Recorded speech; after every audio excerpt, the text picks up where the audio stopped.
align yourself with them at their for real, because a lot of people can keep saying that, oh, I'm this, I made this, I'm earning this, but if that person is not willing to show you their bank account, then don't hire them, Okay. right? Because a lot of people can say I'm a millionaire, but if their company is not doing great and you hire that person and that person doesn't even know how to run the company, then you got yourself a wrong coach.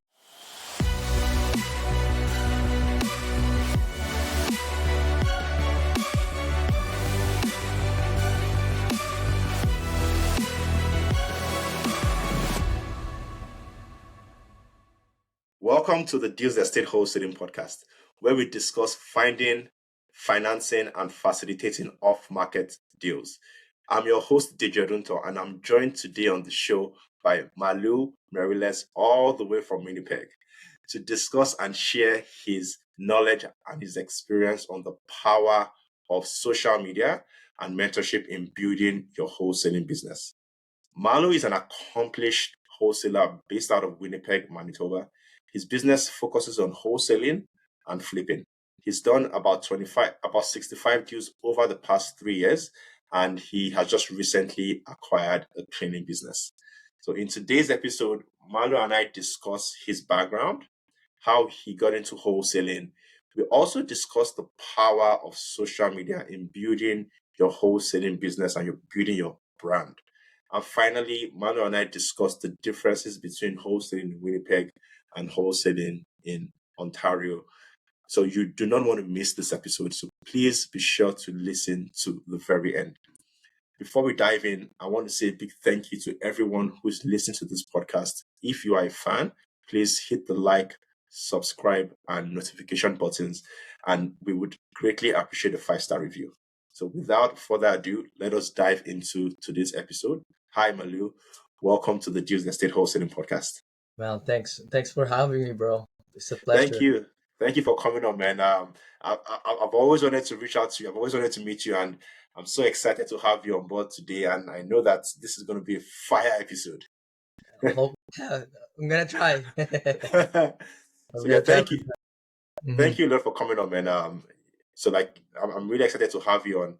But for a lot of people who don't know you and know what you do, would you mind giving us an idea of who Mar Lou is, what's your experience, what's your background, how did you get started in real estate? Sure. Well, those of you who don't know me, my name is Mar Lou, right? I was born and raised in the Philippines. I moved to Canada, in Winnipeg, Canada, when I was 15 years old back in 2006, Okay. 2006. Yeah, and I am the youngest of three children of my dad, and I'm the only boy in the family. And yeah, so when came here in Canada, I barely know a bit of English, and until now, I'm still trying to learn more, right? But yeah, man, that's my background. And what interesting about my name, why is it Mar Lou, is because my mom passed away when Oh, I was I'm sorry to born. hear that. So yeah, so that's why my name is Mar Lou with the space in the middle, because her name was Marilou with that I. Oh, Yeah, I see. Okay. Marilou. So my Okay. dad took out the I, and that's where Marlou was born. Wow. Yeah, yeah.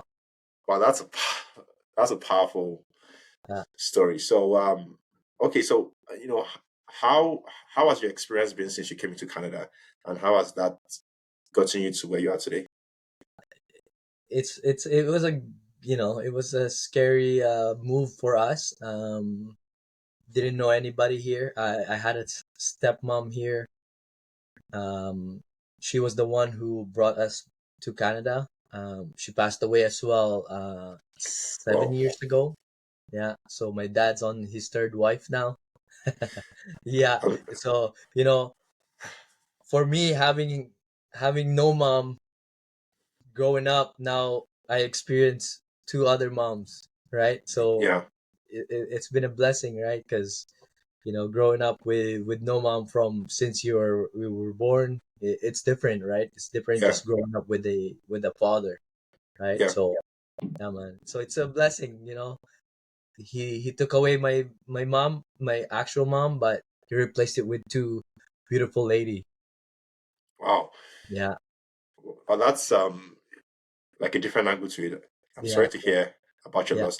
It's all good. Yeah, Okay, man. so you came into Canada and you've been here for a couple of years. But, what got you interested in real estate? How did you, come across it and get to a point So where you let me start? take you back when I was younger because my dad had his own business back home. Okay. And when I was growing up, like my son, when I think before I was born, my mom and my dad had a garment business. So when she passed away, he continued doing the business, right? So when I was growing up, I see my dad, you know, running around doing all what business owner does, right? Yeah. And what got me really, really excited or really or intrigued about being a business owner is being your own boss, right? And plus, back home, it's always cash, right? Yeah. There was no debit card before, right? So um, every Friday, my dad would pay his workers, right? So every Friday, my dad had like stack of cash in front of his office or in his table at his office. Uh, and then I was like, holy smoke. I'm like, that's very cool. So I would always attend when he's paying his workers.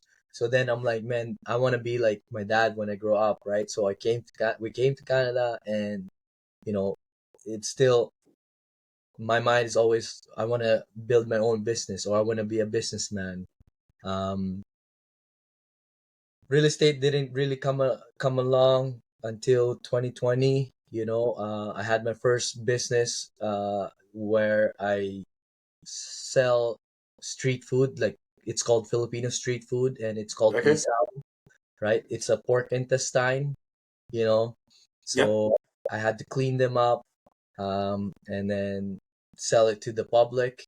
The way I would sell it is if there's a Filipino event here in Winnipeg, I would ask my buddy that has a legit business if I could rent a table and pay that rent for the day, right? And then I would sell my ESO there, my Yeah. street food. So I did that for a couple of years. I think from 2016 to 2020, that Okay. when I really stopped. Um, so and then I moved on from selling that because there was not enough profit anymore. And Okay. then back in 2019, I got laid off at my job, my full time job. It's a great job, um, but What were you doing at the job? I'm a machine operator at the drywall company, Okay. and I had just started there. I think I started in 2017, and then they Yeah. laid me off in 2019.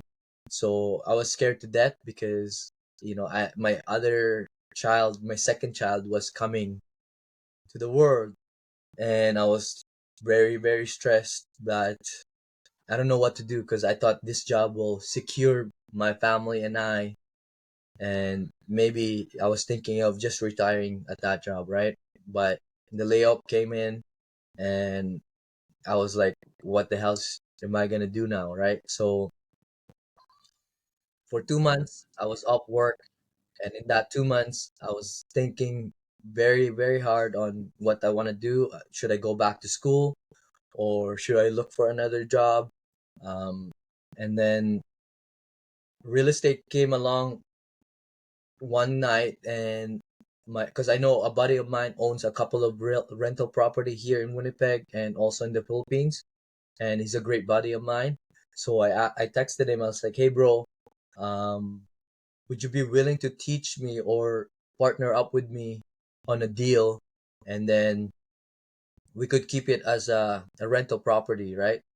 Yep. And but the plan didn't work out, so I decided to take on that property and do it myself. And then while I was doing that process, closing that first deal, he told me you should read Rich Dad Poor Dad.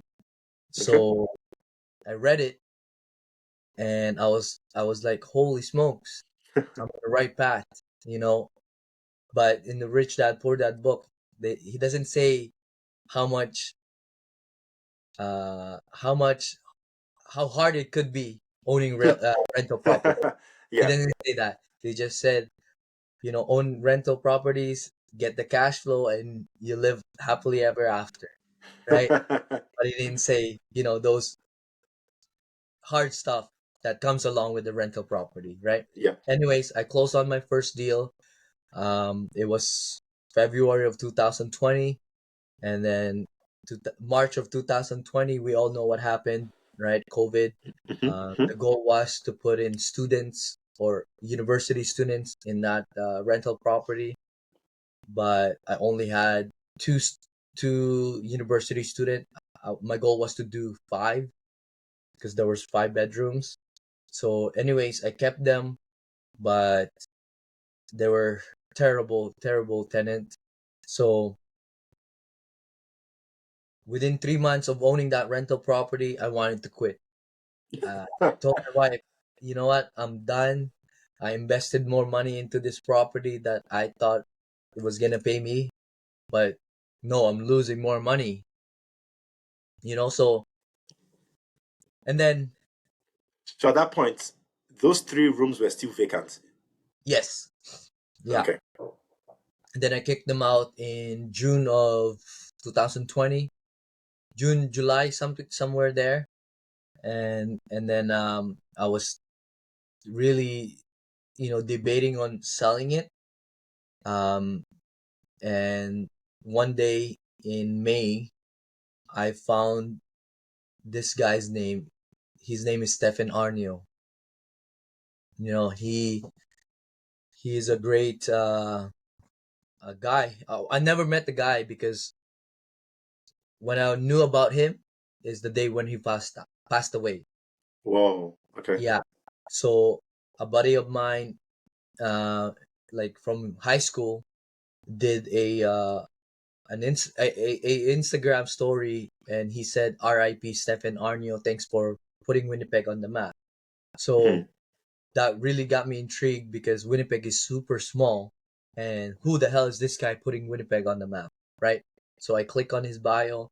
It says there, um, award-winning real estate investor, award-winning entrepreneur, and author of the books that he wrote. Yeah. And then what sold me was Rich Dad Hall of Famer. Yeah. Okay. And then I was like, whoa, that's the book that I read. Yeah. I'm like, who is this guy that actually have an award at for that company in that company, Yeah. right? So I searched him up, and then I was like, I watched like every YouTube video that he had, and that night when I came back from work, I bought his two famous book, Money People Deal and Self Made at that time. Yeah. Yeah. And I was like, whoa, if this guy could do it, I know I can do it, right? Yeah. And then I read this book. Um, I first read Self Made one Sunday morning. I sat down on the couch and I read the entire book in one sitting because I was really motivated and I was like, I don't know what to do. I want to Yeah. find out what this guy did so I could articulate it or maybe learn from this. Replicate it. Yeah. Yeah, yeah. So I ended up reading that book and it's just exploded my brain, and I was like, holy smokes, this guy went through hell and back, right? But he came out and still be successful. Yeah. He's well known in Canada. Um, but it's too bad he passed away as a young age at a young age. But anyways, I ended up signing up to his coaching program. Okay. Yeah, Okay. Wow. That's a very, very, very powerful story. Thanks for sharing that, man. yeah, man. So you've walked us through the process of coming into the country and how you got into real estate. You started the program with Stefan after his passing. So, what was your experience with that program? How would you say the mentorship program contributed to the success of your wholesaling business? Man, I'm really really biased with learning from a mentor, learning from a guy who have done it, right? Yeah, It wasn't Stephen Arnier who taught me, but it was his protege or protege who he evolved to be successful real estate investor and passed down the knowledge to me. yeah. So if I didn't do that program, bro, I don't think I would be where I am today. Wow. And so, I would advise anybody who's looking to excuse me, is looking to do real estate to get a mentor first. I know YouTube, there's a lot of free information, Yeah, but you know, learning from somebody and walking side by side with them will, you know, get you far more than just learning by yourself and faster. yeah, yeah. Okay, so a lot of mentorship groups are focused on real estate, not necessarily on a particular strategy. Yeah, Was and I know his program is Black Card. So was yeah. Black Card focused on wholesaling, No, or was it focused on real estate in general? his program is focused on flipping houses. Okay, Yeah, because he's not focused on rentals. His main focus is get more active income. okay, Then once you have the active income, put it on rental properties because you know how hard it is to have rental properties, and if you're cash poor, yeah, right? yeah, So I did the program, and the goal was to start flipping more houses, right? And okay. then you know joining the program within 6 weeks, I found three upmarket deals. Hmm. Yeah, one was a fourplex, and two single family home. Perfect. Okay, Yeah, so for anyone who is considering joining a mentorship group, because I know you mentioned that as a recommendation, what would you recommend them to look out for? Because there's a lot of mentors, there's a lot of coaches, there's a lot of programs, yeah. but what would you what should be the criteria for picking one? That's a great question, bro. Well, for me, I've also made mistake not too long ago, hiring the wrong coach. So Yeah, now this is what I might, you know, advise to anybody who's want to have a mentor, yeah, paid coach, right? Um, First, align yourself with them. They're for real. Because a lot of people can keep saying that, oh, I'm this, I made this, I'm earning this. But if that person is not willing to show you their bank account, then don't hire them, okay, right? Because a lot of people can say, I'm a millionaire. But if their company is not doing great and you hire that person and that person doesn't even know how to run the company, then you got yourself a wrong coach, yeah, right? At least that person who wants to coach you should be able to show their company's income statement, his bank account, you know, like it's not something that it's necessary, but like, dude, if you're actually telling me you're making millions, I want to see. yeah. Show me. Show me, right? I made that mistake. Like, I trusted the guy's word to mentor me because I wanted to, scale my wholesaling and build another company or another business. But, and then it didn't work out because one, you know, he sold me on the the dreams and the hopes. So yeah, it's a big mistake. It cost me $48,000 down to Ooh, the drain. I could have bought a new business, but I'm looking at it as as a big lesson learned, and that's why I'm not afraid to tell anybody like, look, if you're looking for a mentor, make sure to look at their bank account and make yep, sure they're willing to show it to you, right? yeah. You know? So So this isn't the first time I've heard this before. I've also seen, another accomplished investor who has said that when you're hiring a coach, it could be the income statements, as you mentioned, it could be the tax returns, but I Yes. guess the idea behind it is proof. Like Yes. Proof. there's Prove it. one thing exactly, there's one thing you say, but there's also something that you show to validate what you say. Exactly. Numbers don't lie. Yeah, exactly. So in addition to that, another thing that I've also noticed with mentorship is depending on where you are in your journey, right? As you said, align with the person. So, for example, I'm married, I have a kid.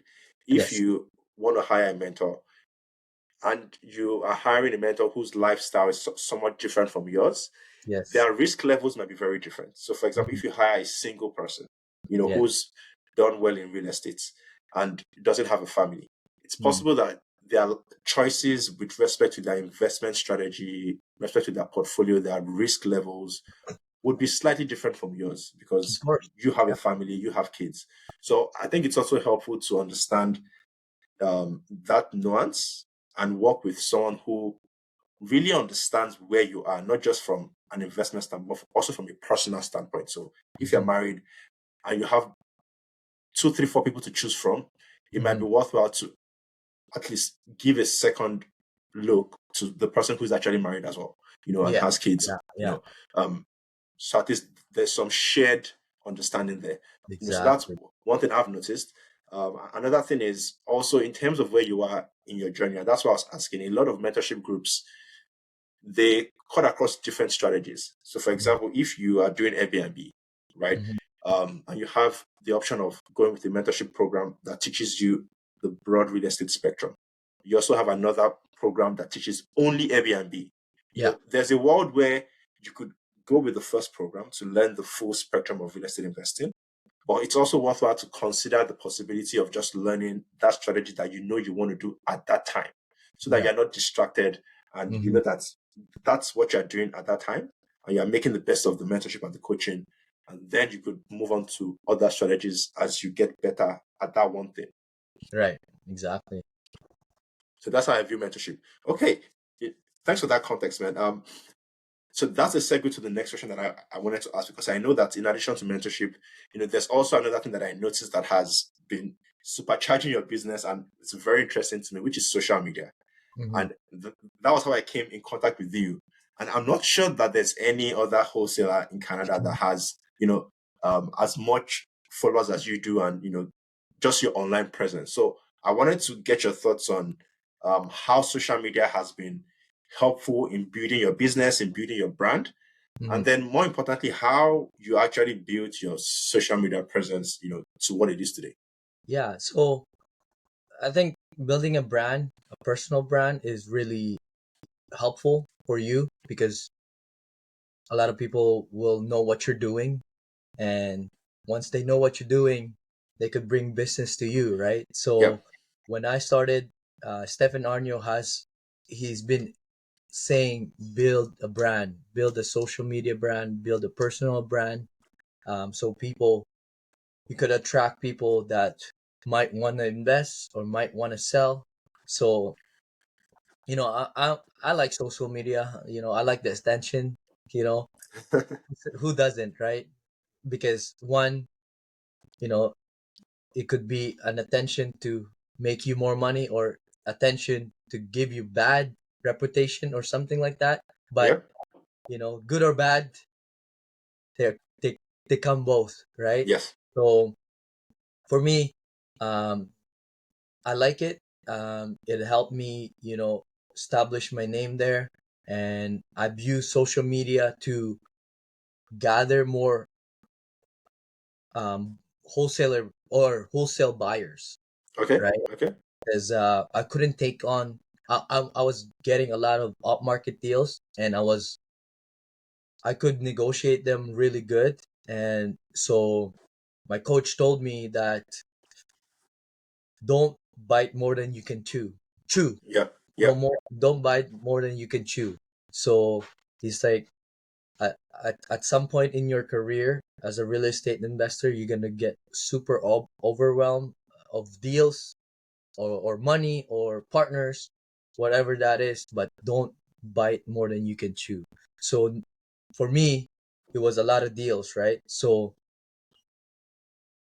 I was thinking, how can I offload this, right? Because Okay. one thing about having a good uh, buyers list, because that's money right there. Your buyers Exactly. list are money, right? So I use social media just to attract more um, wholesale buyers, man. So yeah, it really helped me scale, and it really helped me move deals very, very fast Yep. because they know that I, I have a good deal, So Yeah. Yeah. yeah, man. Cool, man. So from a disposition standpoint, do you find that a lot of the buyers that you attracted were in your market of Winnipeg, or they were outside Most Winnipeg? Mostly right now it's Winnipeg. Okay. Yeah, Okay. a lot of people in Winnipeg. Like 98% of my deals are from Winnipeg. Okay. Okay. Yeah, And buyer and do you find that more of those buyers are like investors or realtors that bring investors, the, okay, investors. Yeah, I don't really add realtors on my list unless there are investors as well. got it. Because a lot of realtors, they hate us wholesalers, right? Because we're taking their money, right? But like they don't think that if they bring a buyer to me, they could still also make money. Yeah. But ego hits, and that's where the relationship can get sour, right? So I don't add realtors unless they are investors as well and they're willing to work with me, right? So yeah, man. So I don't add realtors. So this is something that we've spoken about extensively on like different episodes. How there's actually opportunity for realtors and wholesalers to work together. But I hear you, there are some realtors who look at wholesalers as competition, Yeah. whereas there's actually a lot of collaboration that can go on there. Mm-hmm. So okay, yeah, I'm definitely on board with that. So quick question. You've grown your social media presence significantly. Um, I think last time I checked, you are probably like 35,000 plus followers thereabout. What would you say were the strategies you used to grow your following? Like, if any other wholesalers were looking to build their brand, grow their business, implement these strategies to get out there, So what I did was I did some giveaways. I did some giveaways when I started. I gave Okay. away $1,000 just for Whoa. for fun. Yeah, Okay. yeah. And then because I had a bet like in 2021, I felt like because I made six figure, more Yeah. than six figure, and I could never imagine having to do that or having making that within 6 months Yeah. running the wholesaling, right? So I felt really blessed, and I told my wife, I want to give out money. She's like, "What are you gonna do?" She's like, "Just give out $1,000. Everybody who could share, tag a post, that's all they're gonna do, and reshare my post and tag people Whoa. in my post." And I did here all across Canada and everywhere. I put on my post everywhere in the world. I'll send you $1,000. So whether you're in the Philippines, I'll send you $1,000, and that's like $40,000 pesos, Okay. big money back home. So I told my old friends back home, like, hey, make sure you tag your friend, make sure you share my post, and make sure they're following me. Okay. So I did that, man. And then I joined a couple of giveaways to grow my social media. Wow. That's Yeah, insane. So yeah, did you give that out to one person or you give it to yes, multiple people? one person, Okay. one Okay. person.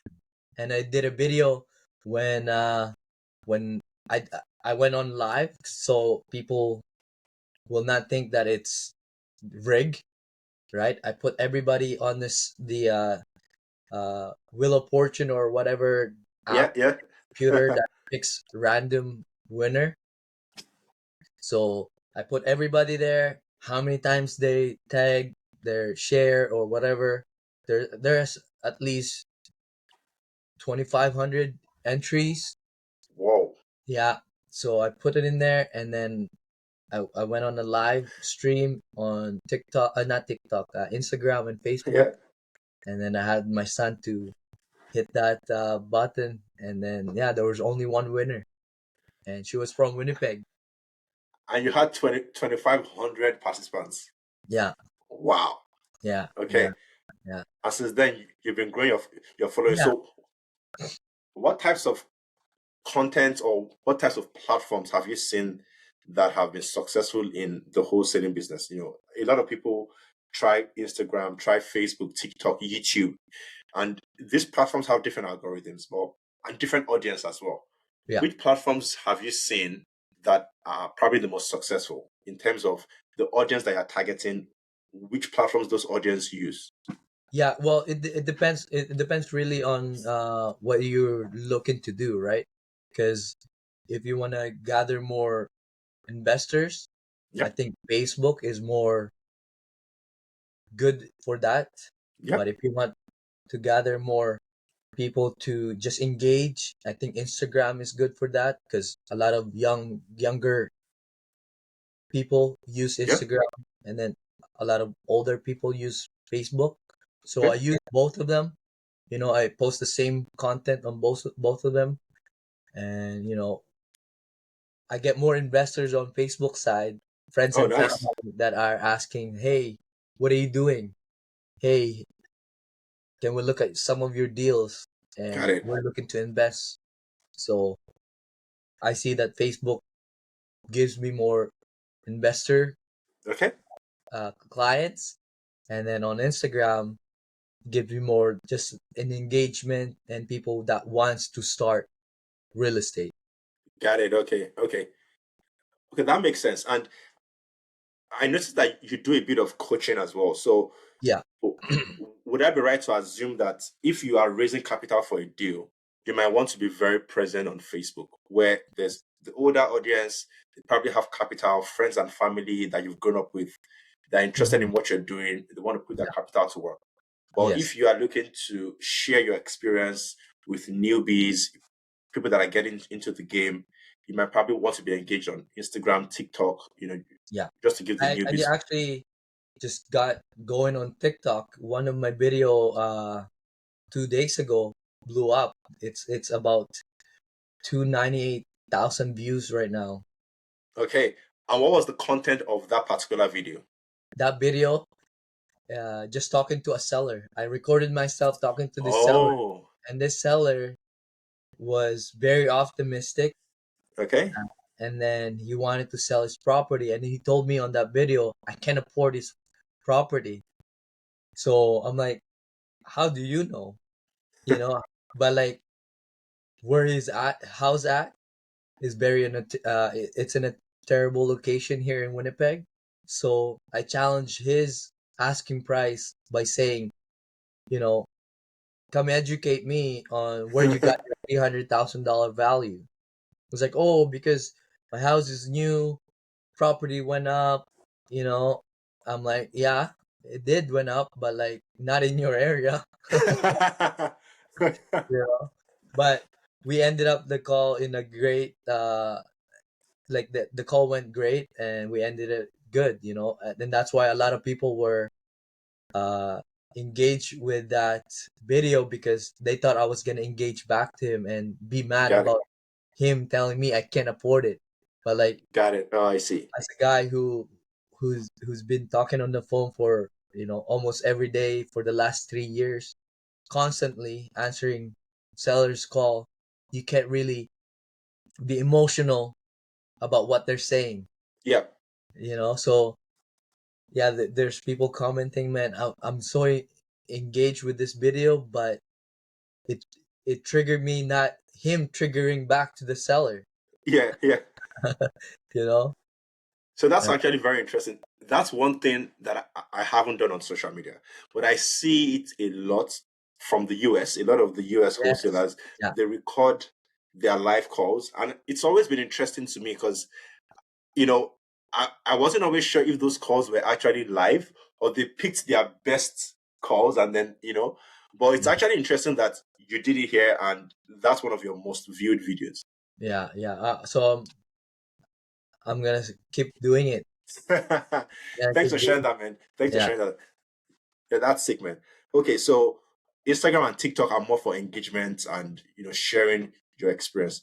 Okay, so now moving away from mentorship and social media, we just want to learn more about the Winnipeg markets in general. Hmm.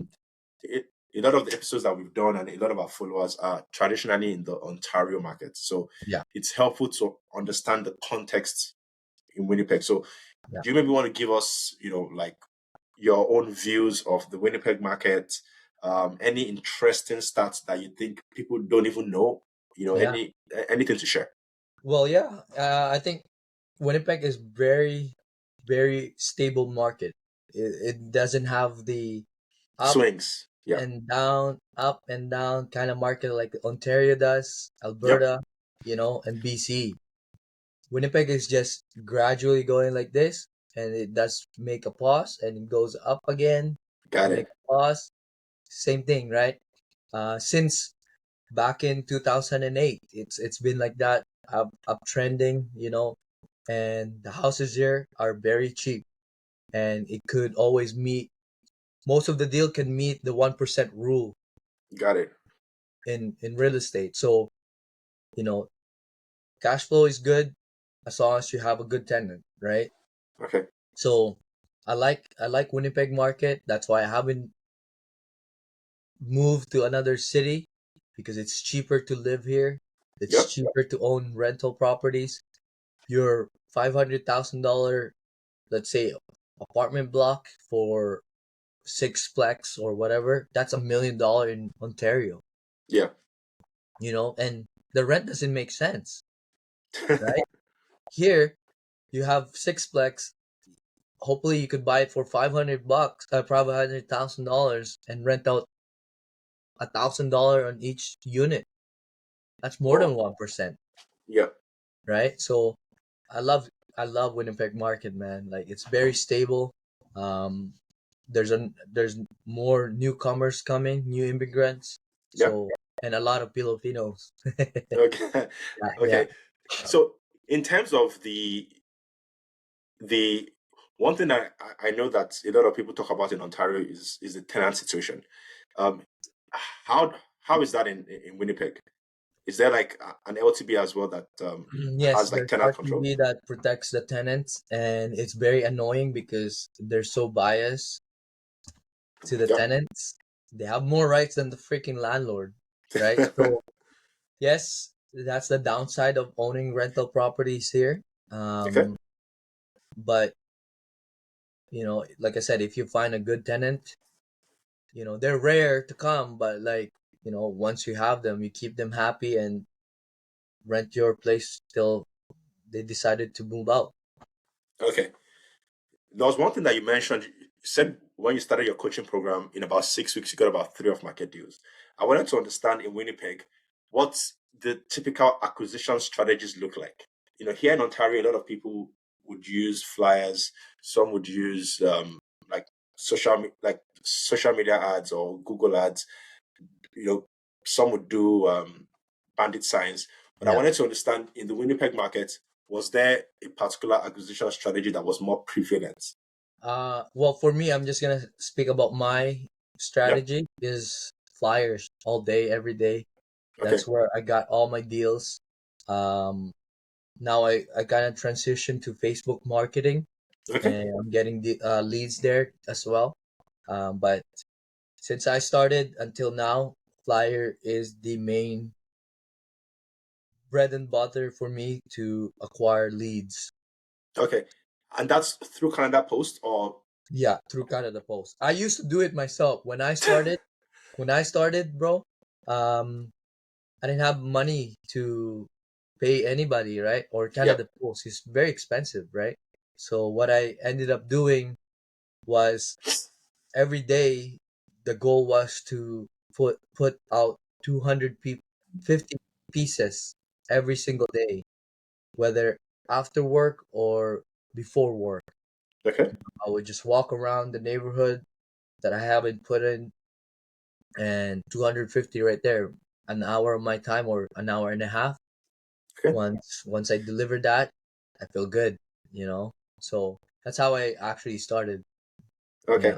hmm And do you find that there was any difference in actually going to speak with the sellers in person versus now that you just send the flyers and then the calls coming via the phone? Well, not a lot of people. When I was walking and dropping flyers, I didn't really speak to homeowners. Okay. There's barely people that were out. So I would just leave it in their mailbox or at their door, and then they just call me. When if there's a homeowner in front of the house, I would just say, hey, I'm a real estate investor. We're looking to buy houses in the neighborhood. Do you mind if I give you one of our flyer? And 10 out of 9 or 10 out of 10, they always say yes. Mm. hmm Okay. Okay. Okay. That makes sense. Yeah.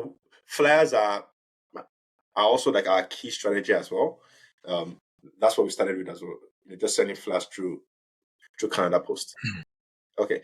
So I would imagine that if you are sending flyers to Canada Post, the types of assets that you get on that contract would be more single families than multis. That's right. That's right. Yeah, all mostly single family home. Okay. Are there any other asset types that you see in Winnipeg that could maybe be valuable to your buyers, like maybe multis, maybe land, or it's really just single families that investors are looking to buy? Yeah, because we do direct marketing as well, direct to the owner. Okay. With those ones, I send out direct mailing to landlords who owns, a couple of rental properties, or maybe landlords that owns buildings or apartment hmm buildings, right? hmm So hmm I'm doing that right now as well. So gathering their info, because in Canada everything is private, right? Yeah. Yeah. Yeah. Tell me Right. about it. Yeah. Yeah, bro. Okay. So in Ontario, there is in addition to the realtors, right? There is a tool that is openly accessible to everyone called House Sigma. I think in Calgary they have their version as well called, I think, Honest Door or something. I wanted to find out if there was a similar tool in Winnipeg where investors could go there, do comparables, or do you have to get in touch with the realtor to do your comparables? Yeah. How do you do deal analysis, to make your Yeah. deals? So the way I do mine is I have to ask my realtor to give me comparables, because that's Okay. very the most accurate comparables Okay. with your deal that you're working on, Yeah. right? We don't really use Honest Door. I don't personally use Honest Door. The way I use it is I just ask my realtor for comparables and I do my deal analysis there, and that's how I come up with an offer to the seller. Okay. hmm Okay. All right. Cool. Yeah. So another question then is when you do the deal analysis and you want to make an offer. So in Ontario, we have the standard APS. There's a lot of strategies that people do with respect to deposits. So, for example, you could put a deposit upon acceptance. You could do hmm tier deposits. You could do the deposits after you go from. There's different strategies. I wanted you to sort of walk us through the offer making process. What does the contract in Winnipeg look like? What hmm does the deposit strategies look like? How do you put the deposits? Just to get a sense of how things work over there. Yeah. So before, when I started, I used to give the deposit right to the seller. Okay, Right. I've done $100 deposit, a lot of them. $100. Okay, Yeah. okay, And that's then interesting. nowadays, what I'm doing is deposit to be given to the seller's lawyer upon removing the condition, right? Got it. Okay, So so before, not upon acceptance. yeah, Okay, yeah, before, once they signed everything, here's the $100 deposit, and let me do the diligence. okay, Yeah, yeah, okay. So if I can play this back, when the contract is signed, you put a deposit of $100, yes, and then when you waive the conditions, do you put another deposit? no, No. Okay. Okay. yeah, So there are different ways that it's done here. For off-market properties that don't have any realtor dependencies, it would usually be at the low end, maybe $500. Um, at the high end, you could just go as high as maybe 1% of the purchase price, or like Yeah. 5% of the purchase price. Yeah. Um, the traditional way is to put the deposit once the contract is signed. Mm. But at least what we try to do is to put the deposits when the conditions are waived. So between when the contract is signed and when we do the due diligence, we don't put down any deposits. Mm-hmm. So it's only when the conditions are waived. So there's different ways that we do it. Okay. So what types of conditions do you guys usually put in your contracts when making offers? Contractor quotes and partners approval. Those two. Okay. Yeah. I've seen partners approval in different contracts here, but I wanted to get your thoughts on how you use that as a condition. I know some people use it as a condition without actually having a partner. Yes. They put it there for the benefit of buying time and saying, Yes. I have a partner, but I don't. Yes. But I just wanted to get your thoughts on, how you use that clause and in what scenarios that clause comes in. Yeah, you're 100% right, bro. Like, I use that all the time. Every contract I made is subject to partners approval, because now the seller, doesn't even know who's a partner. Okay. It could be your dog, it could be your right, it could be your baby, right? So it's just a way for you, if the deal doesn't work out in your favor, right? Let's say you offered more than the other guys are willing to pay for, you can get out, right? Because sometimes seller asks so much that, okay, we could try in your price. Let's see, Yeah, yeah, right? yeah, But at the same time, you don't want to burn yourself for just closing this deal because, you know, you put no condition, yeah. right? So for Okay. me, the safer side is put a condition subject to partner's approval, because they don't know which is your partner. Okay, so As that's actually funny interesting. as it sounds. So that's interesting because the contracts that I've seen, they had the standard conditions, and then the partner approval was in addition to the conditions. But it seems like what you are saying is the deal is firm, but the only condition there is the partner's approval. That's right.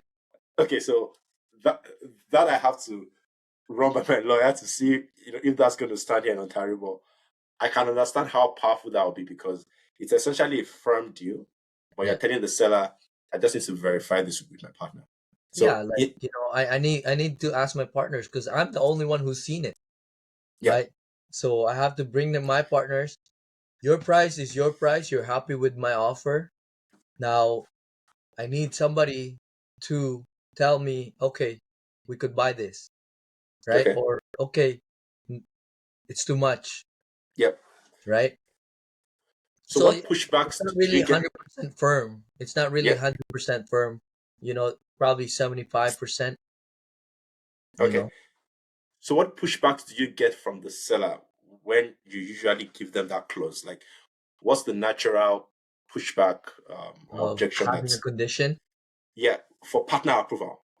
Um, they always say, why don't you just bring them first before Okay, we sign anything? I'm like, look, Mr. Seller, if I do that and you decided not to sell, I'm wasting my time yeah, and my partner's time. This okay, guy, they're not here looking for deals like I do, and that's why they sent me to look for deals, because that's my job. So now, if I just bring them without any deal in my mm, hand, it's going to waste of their time and my I love time and that. your time, I love that. I love that. right? Okay, So, I love that. so for me to be able to bring my partners, let's put things in writing Yeah, so they know that, okay, Mar Lou have a deal that we could work on, right? Because me and you, Mr. Seller, we're verbally agreeing, but it could change in a minute, yeah, right? I could go home and you decided, okay, I don't want it. So now I spend all this time calling my partners and telling them, hey, I have this deal, you know, and the next thing you know, you call me, I don't want to sell anymore. Now I have to call them back, you know. So for me, if you're really serious about selling, then let's put things in writing. Whoa. Okay. Yeah, Well, that's sick, man. I love that. I love that. And I actually haven't tried that before, like in the way that you've shared. But yeah, you can bet I'm going to try that. yeah, And I'll give you feedback on how that works. Okay, so knowing what you know now, yeah. like with your experience and the years you've been in business, um, what would you change if you had to start over from scratch? Like, is there anything that you would do more of, or is there anything that you would do less of if you had to start over? I wouldn't change anything. I would say, I wouldn't change anything. What I would do is, I would say, I regret for not starting early. You know, Mm, that that's the only thing, is not starting or knowing about wholesaling and real estate yep, for so long, right? yep. But me trying to change the path where I got here, where I am today, I don't think I could change those, because all that happened in the past aligned me to where I am today. So I can't really change and go back. I think when I look back in time, I think about, oh, that stuff happened because it was supposed to happen. Mm, You know, mm, like what they say, it doesn't happen to you, it happens for you, mm. right? Powerful. Right? Everything happens for a reason. That's what they say, right? Yeah, yeah. But it happens for you because there's the universe is molding it so you could get this in the end, right? Mm, So all of those bad tenant and wanting to quit and getting laid off, and investing money to join a coaching program, and having my first deal, and then having my first wholesale deal. Those were like happen in at the right time, and that's why I don't want to change anything, because I wouldn't be where I am today if I changed those stuff. yeah, yeah. Hmm. Okay, perfect, man. Like that Yeah. was super, super powerful. Thank you very, very much for your time, man. Um, if you had any parting words for anyone or anyone who's looking to invest in the Winnipeg market, Hmm. what would be the one advice you have for them? Well, if you guys are looking to invest in Winnipeg, you know we have upmarket deals everywhere.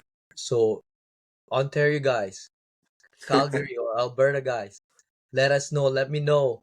We're finding single family home that it could meet or well over 1% rule. Mm, We have duplexes, fourplexes. Don't hesitate to come or to let me know. We're doing another deal. I got two buyers from Ontario that are really interested in this deal, yeah, but this won't be the last one. So don't hesitate to let me know. We got more deals to come. perfect, man. Okay, so that brings us to the end of this episode, Malu. But before we let you go, there is a question that we ask everyone, Hmm. and that is our question of the show. It is, can you tell us your greatest L in real estate and what you learned from it? I would say my biggest L in wholesaling in general, Yeah. because I got a few L's now, which is, Okay. I think it's good, because you can be successful without losing, right? Yeah. So my first L, uh, doing the wholesaling was, I had this deal in a great location. I was charging 25,000 or 24, somewhere there, in fees, but there was so much people that wanted it. So at the end of the day, there's two guys that wanted the deal. So the fee went up to 30K. Okay. And I gave it to the guy, obviously the guy who offered more, Yeah. right? And then I used to, once the guy signed the assignment contract, I would celebrate it. I'm like, yes, it's done, right? We're gonna post it on social media, but that post in social media after that signing was done,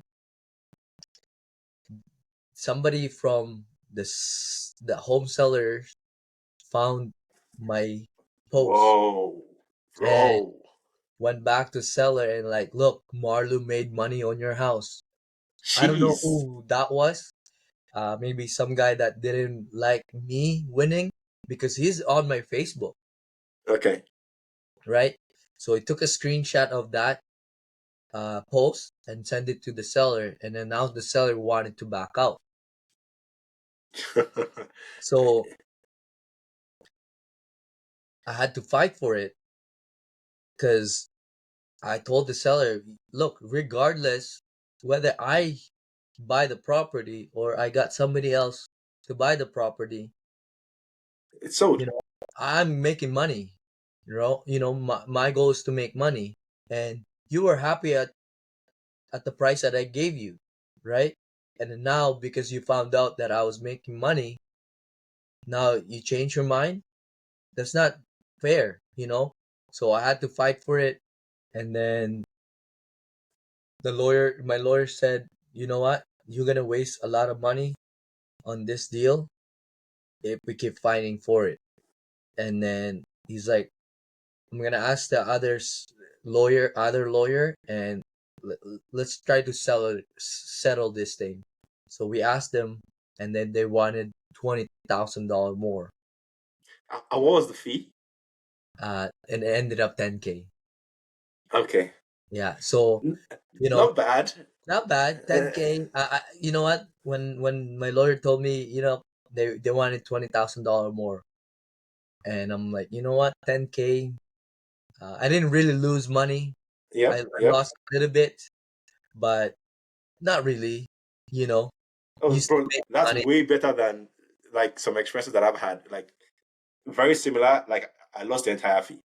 So right? uh, So you know what? I'm like, you know what? I'm done wasting money on lawyers. Uh, let's just settle this down, give them what they want, and then get out and just do another wholesale. And then after that, I did 340K of wholesale fee. yep. Yeah, so I'm like, there you go. Yeah, man, Okay, man. that's the big L. Cool, cool, cool. Hmm. Thanks a lot for sharing your experience, Malu. And Problem, if bro. anybody wants to get in touch with you, how can they do so? Yeah, if you guys wanna, get in touch with me, ask me question or whatnot, go to my social media at Mar Lou Merilles for Instagram, and also on TikTok, on Facebook as well, Mar Lou Merilles with a space, with MAR space LOU. You can find me on any platform, on YouTube as well. The same thing, all in just my first and last name. Yeah, so Okay. yeah, don't hesitate to reach out to me. I don't bite. Okay, perfect. Thanks a lot, Malu. And that's it, folks. Thanks a lot for listening to the Deals Estate Wholesaling podcast. I hope you enjoyed the show. If you did, please rate and review us on Apple and on Spotify, and be sure to subscribe to this podcast so that you know when this episode drops and when the next episode drops. So until then, remember, a deal a day keeps scarcity at bay. Hey, awesome, bro.